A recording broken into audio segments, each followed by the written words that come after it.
একদম রিজনেবল প্রাইসের মধ্যে ফিশ বারবিকিউ থেকে শুরু করে বিভিন্ন ধরনের কাবাব আইটেম, পিৎজা, বার্গার সবকিছু পাওয়া যাচ্ছে। চলো আজকে তোমাদেরকে এক্সপ্লোর করে দেখাবো সোনি আকরার নিউ একটা রেস্টুরেন্ট, যেটার নাম হচ্ছে আলহেরা। আলহেরা হচ্ছে সোনি আকরা শনি মন্দিরের ঠিক পাশে। আর এখানে কিন্তু যে কোনো প্রোগ্রাম করার জন্য 100 জনের বসার মতো সিটিং অ্যারেঞ্জমেন্ট রয়েছে। এটা আমার কাছে খুবই নিট অ্যান্ড ক্লিন লেগেছে। আর এখানে হচ্ছে অনেক সুন্দর একটা বুকশেলফও রয়েছে। পিকচার তোলার জন্য একদম সিম্পলের মধ্যে আমার কাছে বেশ ভালোই লেগেছে রেস্টুরেন্টটা। এখানে কিন্তু একটা জুস কর্নারও রয়েছে, যেখানে হচ্ছে ক্যাপাচিনো থেকে শুরু করে বিভিন্ন ধরনের জুস আইটেম মেক করা হয়। এখানে কিন্তু ছোট বাচ্চাদের খেলাধুলা করার জন্য একটা ছোট্ট খাটের মধ্যে প্লেইং জোনও ছিল। আর যে কোনো ধরনের কাবাব আইটেম বলো, ফিশ বারবিকিউ বলো, চিকেন বারবিকিউ বলো, সবকিছু তোমরা হচ্ছে লাইভ দেখতে পাবা। তাদের এখানে খাবারের প্রাইস আমার কাছে খুবই রিজনেবল লেগেছে, তার জন্য এখান থেকে আমি অনেকগুলো খাবার অর্ডার দিয়েছিলাম। এবার চলো আমরা তাদের খাবারগুলো টেস্ট করে দেখি। ফার্স্টে হচ্ছে আমি ট্রাই করবো তাদের এখানকার ক্রিম অফ মাশরুম স্যুপ, যেটা হচ্ছে 1:3 ছিল। Personally cream of mushroom soup কিন্তু আমার খুব বেশি পছন্দ। আলহেরার এই ক্রিম অফ মাশরুম স্যুপটার থিকনেসটা দেখো, এত ঘন ছিল। আর এখানে কিন্তু লটস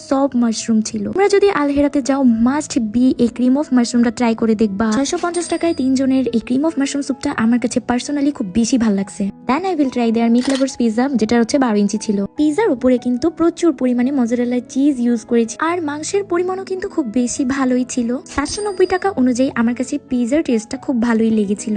তারপর আমি একটা ইউনিক খাবার ট্রাই করবো, সেটা হচ্ছে তেলাপিয়ার বারবিকিউ। সাথে কিন্তু আমি বাটার নান, গার্লিক নান দুইটাই নিয়েছিলাম। আর তেলাপিয়ার এই বারবিকিউটা হচ্ছে আমি কোথাও ফার্স্ট টাইম এসে খাচ্ছি। তেলাপিয়া বারবিকিউ থেকে কিন্তু একটা সুন্দর স্মেল আসতেছিল। স্মেলটাই আমাকে পাগল করে তুলতেছিল। আর খেতে বেশ ভালো ছিল। আর তেলাপিয়ার এই বারবিকিউটার উপর দিয়ে একদম ক্রিস্পি ছিল আর ভিতর দিয়ে একদম জুসি ছিল, যেটা আমার কাছে বাটার নান, গার্লিক নান দিয়ে খেতে খুব বেশি ভালো লাগতেছিল। 550 টাকা অনুযায়ী এই মাছটা কিন্তু অনেক বড় ছিল। আই থিঙ্ক এটা 1 কেজি ছিল। তারপর আমি ট্রাই করবো তাদের এখানকার 200 টাকার স্টুডেন্ট প্লেটার, যেটার মধ্যে ছিল একটা আস্ত বার্গার, সাথে হচ্ছে 2 পিস বারবিকিউ উইংস, সাথে ছিল রোল আর হচ্ছে চাউমিন। ফার্স্টে আমি ট্রাই করব তাদের বারবিকিউ উইংস গুলা, আর উইংস গুলো আমার কাছে ভালোই লেগেছিল। তারপর আমি ট্রাই করব তাদের এই বার্গারটা। বিশ্বাস করো, এত কম প্রাইসের মধ্যে এই বার্গারটা আমার কাছে বেশ মজা লাগছে, কারণ এটার মধ্যে প্রচুর পরিমাণে মেয়োনিজ, গাজর, চিকেন ছিল। তারপর আমি ট্রাই করেছিলাম তাদের এই স্টুডেন্ট প্লেটারের চাউমিনটা, বাট চাউমিনের মধ্যে আর একটু সসের পরিমাণ বাড়ালে হয়তো বা ভালো লাগে। কিন্তু মাত্র